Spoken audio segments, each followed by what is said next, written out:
homemade kimchi, guys. Yan, ihahalo lang natin. Put pepper na. Yan. Ginawa ko to kanina.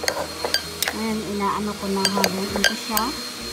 Ilagyan ko siya ng mga sibuyas, dahon ng bawang para masarap siya.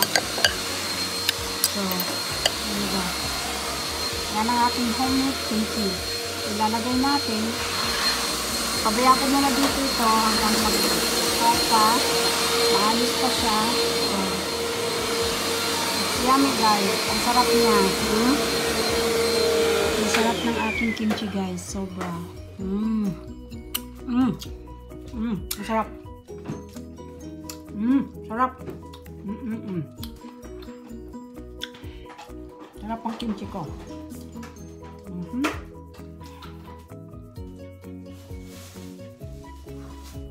Ayan.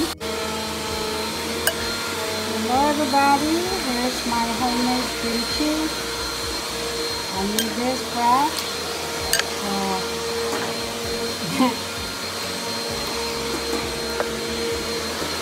napakasarap ng kimchi ko, guys. Ayan. Diba?